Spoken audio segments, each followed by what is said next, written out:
Ranger Thomas Bennett had worked in the Cascade Mountains for 15 years, but he'd never seen Magnus and Luna work together like this. The grizzly bear and great horned owl had formed an unusual alliance over the past year, each using their unique abilities to protect the forest. Now, as dawn broke over the wilderness, both animals were focused on the same remote valley, a place where Thomas had never found anything unusual, but where his partners insisted something terrible was happening. The partnership between Thomas, Magnus, and Luna hadn't started conventionally. 3 years ago, Thomas had found Magnus as a cub, orphaned after his mother had been killed by poachers. Rather than sending the young bear to a sanctuary, Thomas had worked with wildlife officials to create an experimental program, raising Magnus to become a forest guardian who could help protect the wilderness from the very threats that had taken his mother's life. Luna had entered their lives a year later. The great horned owl had been injured by illegal traps set throughout the forest. After Thomas nursed her back to health, she had simply refused to leave. Over time, Thomas realized that Luna's nocturnal hunting patterns and aerial perspective complemented Magnus's ground-level tracking abilities perfectly. Together, the three of them had become the most effective patrol unit in the entire Pacific Northwest.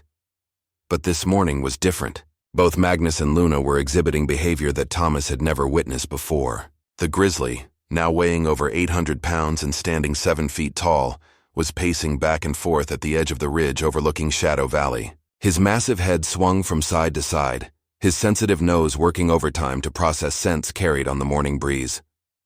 Luna perched on a dead tree branch nearby, her large yellow eyes fixed unblinkingly on the valley below. Every few minutes she would let out a low guttural hoot, not her usual territorial call, but something Thomas had learned meant urgent warning. "What are you two seeing that I'm not?" Thomas muttered, pulling out his binoculars to scan the valley. Shadow Valley was a remote section of the Cascade National Forest, accessible only by a few barely maintained logging roads that hadn't been used in decades. The official record showed nothing of interest, just dense forest, a few streams, and terrain too rough for casual hikers. Magnus suddenly reared up on his hind legs, his nose pointing toward a specific section of the valley where morning mist still clung to the trees. Luna immediately took flight, her silent wings carrying her in that exact direction. Thomas had learned to trust his partner's instincts above his own observations. "All right," he said, shouldering his pack and checking his radio. "Let's see what you've found." The descent into Shadow Valley took nearly 2 hours. Magnus led the way, his massive form moving through the undergrowth with surprising grace. Luna flew overhead, occasionally circling back to ensure Thomas was keeping pace. As they moved deeper into the valley, Thomas began to notice things that set off his own internal alarms. There were vehicle tracks, fresh ones, no more than a day or two old. That was impossible. The logging roads leading into this valley had been officially closed for 15 years, and the Forest Service had installed barriers to prevent vehicle access. Someone had moved those barriers. Magnus stopped suddenly, dropping to all fours and sniffing the ground intently. When Thomas caught up, he saw what had captured the bear's attention. Blood. Not much, just a few drops on the forest floor, but enough to indicate that something had been killed nearby. Luna landed on a low branch and began making a series of sharp clicking sounds, her warning call that danger was close. Thomas crouched down, studying the blood and the surrounding area more carefully. The pattern suggested something had been dragged through here and recently. "Poachers," Thomas whispered, feeling anger rising in his chest. The same criminals who had killed Magnus's mother were back, operating in the most remote section of the forest where they thought no one would find them. But they hadn't counted on a grizzly bear with a personal vendetta and an owl whose nocturnal hunting patterns meant she could observe activities that happened when human rangers were back at their stations. Thomas activated his radio. "Base, this is Ranger Bennett. I'm in Shadow Valley, approximately 3 miles from the old Johnson Creek logging road. I found evidence of illegal activity, fresh vehicle tracks and blood evidence suggesting poaching. Requesting backup." The response crackled back through his radio. "Bennett, Shadow Valley is outside your normal patrol zone. What are you doing out there?" "Following a lead," Thomas responded, watching as Magnus began moving again, his nose still working the ground. "My partners detected something unusual. I need a tactical response team out here as soon as possible. Negative on immediate backup, Bennett. All tactical units are dealing with a wildfire situation 40 miles north. You're on your own until this evening at the earliest. Observe and report only. Do not engage." Thomas gritted his teeth in frustration, but he understood the reality of resource limitations. The Forest Service covered millions of acres with a limited number of rangers. Sometimes you had to work alone, even when facing potential danger. Copy that. I'll maintain observation and update you on any developments. Magnus had moved ahead, his attention focused on something deeper in the forest. Luna was circling above, her flight pattern indicating she'd spotted something significant. Thomas followed, his hand resting on the bear spray canister at his belt. Not that he expected to need it with an 800-pound grizzly as backup.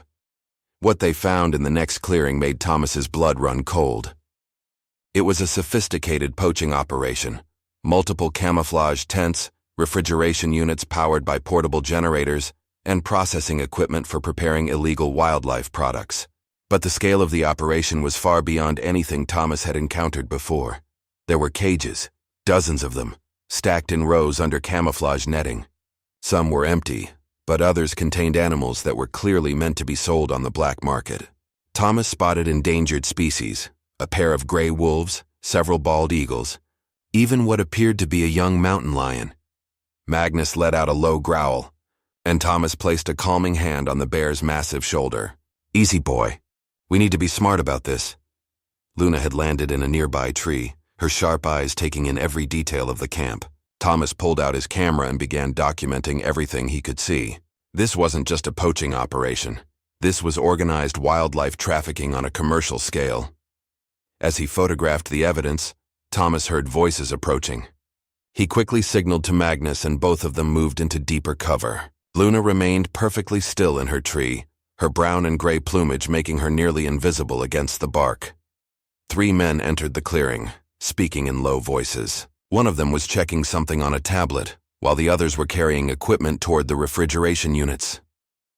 "The buyers are expecting the shipment by Friday," one of them said. "We need at least 6 more bears and a dozen wolves to fill the order." "The wolves are getting harder to find," another responded. "We might need to expand our range, hit some of the other valleys."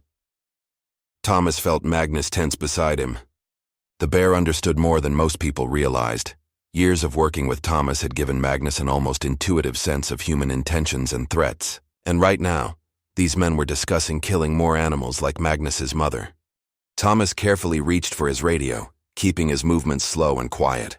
But before he could transmit, Luna suddenly took flight from her perch, her sharp talons extended as she dove toward one of the men.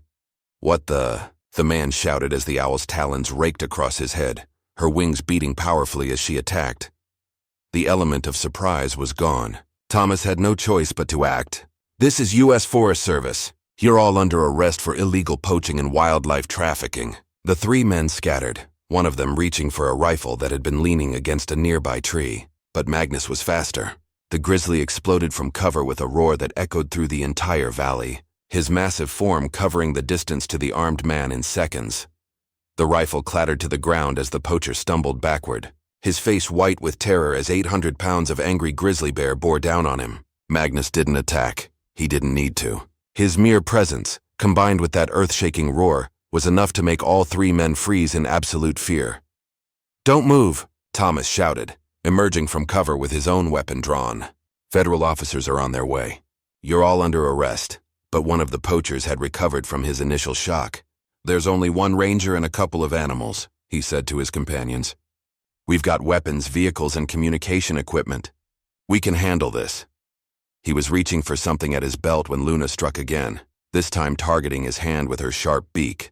The man screamed and pulled his hand back, blood dripping from where the owl had struck. Thomas moved quickly to secure the immediate area, using zip ties to restrain the 3 men while Magnus stood guard, his imposing presence preventing any thoughts of resistance. Luna perched on top of one of the cages, her yellow eyes scanning the surrounding forest for any additional threats. "How many others are part of this operation?" Thomas demanded. The men remained silent, glaring at him with a mixture of fear and defiance. But Thomas didn't need them to talk. He had enough evidence in the camp to build a solid case, and once the tactical team arrived, a proper investigation would uncover the full scope of the operation. What Thomas didn't know was that the camp he'd discovered was just the forward operating base. The real headquarters of the poaching network was hidden deeper in the valley. and the people running it had been monitoring the situation through security cameras hidden throughout the forest. 20 minutes after Thomas had secured the 3 poachers, his radio crackled to life with a transmission that sent ice through his veins. "Ranger Bennett, this is Shadow Valley Actual. We know you're out there with your pets. We've been watching your little patrol for the past hour. Here's what's going to happen. You're going to release our associates, destroy any evidence you've collected, and walk away. If you don't, we have associates positioned throughout this valley with instructions to start setting fires. By the time your backup arrives, this entire section of forest will be burning." Thomas felt his jaw tighten. They were using the forest itself as a hostage, knowing that a ranger's primary duty was to protect the wilderness above all else. But these criminals had made a critical miscalculation. They thought they were dealing with 1 ranger and 2 animals. They didn't understand that Magnus and Luna weren't just pets or trained animals. They were intelligent partners who understood the situation far better than anyone realized. Thomas looked at Magnus, whose ears were pinned back in aggression. He looked at Luna, whose feathers were ruffled in agitation. Both animals had understood the threat, and both were waiting for Thomas to make the call. "Negative," Thomas responded into the radio.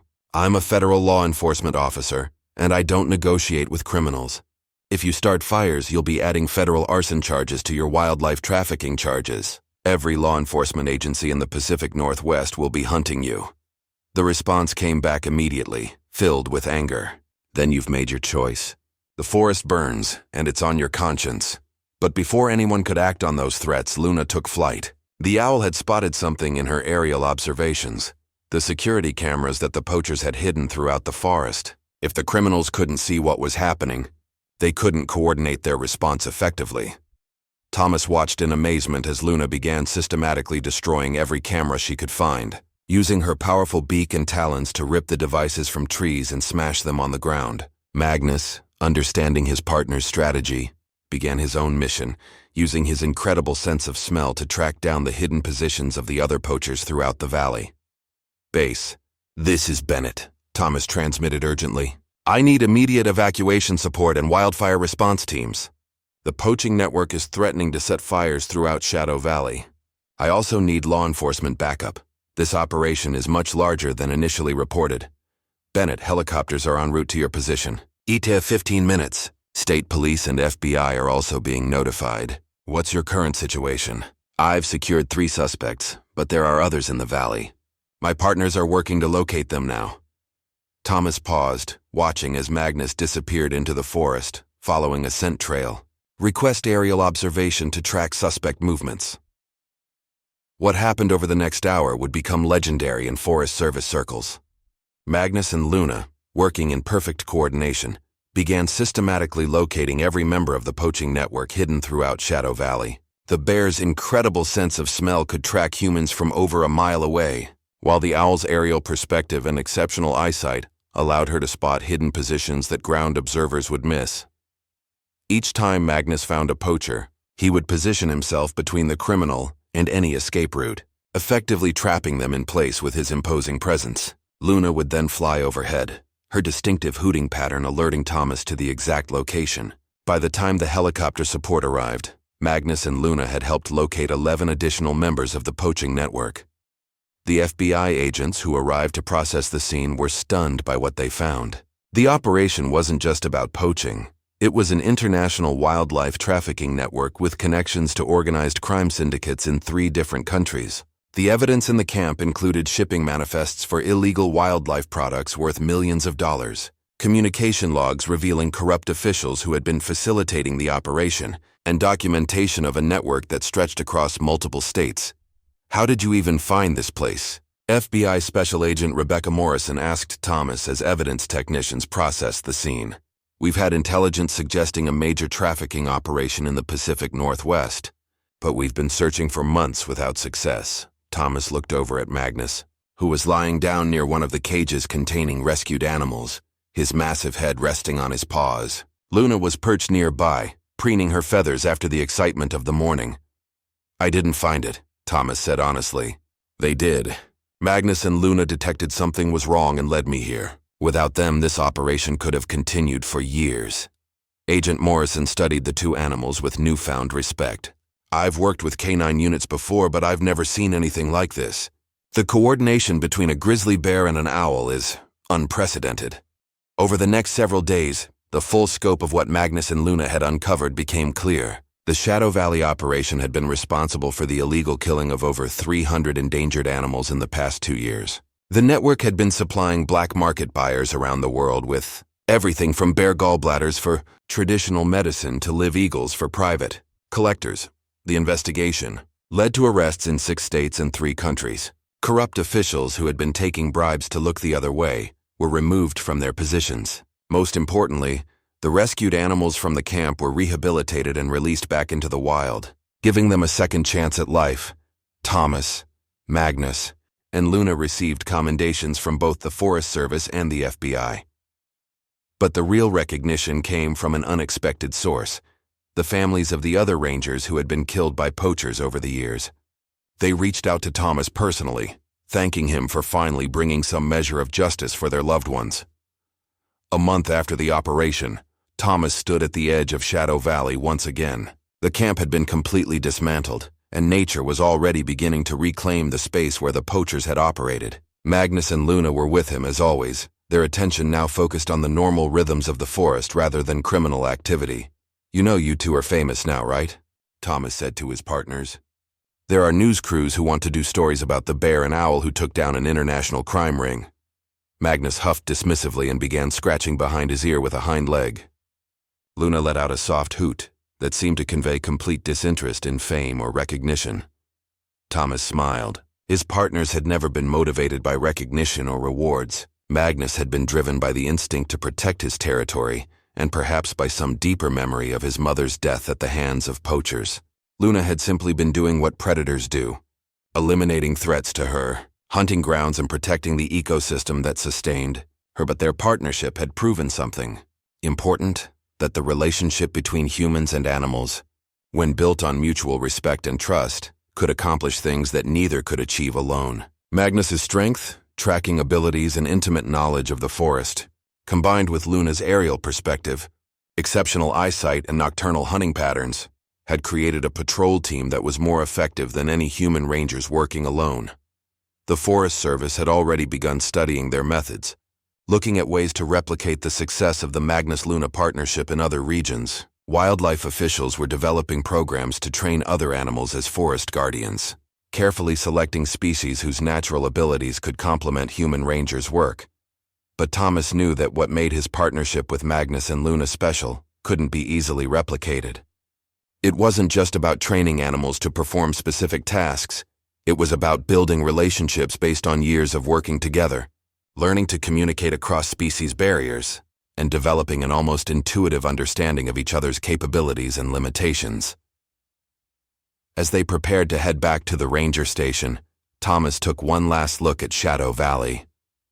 The forest had survived another threat, and because of Magnus and Luna's vigilance, it would continue to thrive for generations to come. "Come on, partners," Thomas said, shouldering his pack. "Let's go home." Magnus rose to his feet with a grunt, stretching his massive form before falling into step beside Thomas. Luna took flight, circling above them as she always did, her sharp eyes scanning the forest for any new threats that might emerge. Together, the 3 of them made their way through the Cascade Mountains. A ranger, a bear, and an owl, united in their commitment to protecting the wilderness they all called home. And somewhere in the forest, the animals they had saved were beginning their own journeys, given a second chance at life because 3 unlikely partners had refused to give up on justice. The partnership between Thomas, Magnus, and Luna would continue for years to come, bringing new discoveries and facing new challenges. They would become legends in the Forest Service, inspiring a new generation of rangers to think differently about animal partnerships and conservation work. But for Thomas, the greatest reward wasn't the commendations or the recognition. It was the simple fact that every morning, he got to wake up and work alongside 2 of the most remarkable creatures he'd ever known, partners who had chosen to stand with him in protecting something larger than any of them. Individually, as the sun set over the Cascade Mountains that evening, painting the sky in shades of orange and purple, 3 figures could be seen silhouetted against the horizon: a ranger, a bear, and an owl, heading home after another day of protecting the wilderness. And in their wake, the forest grew a little safer, a little wilder, and a little more hopeful for the future.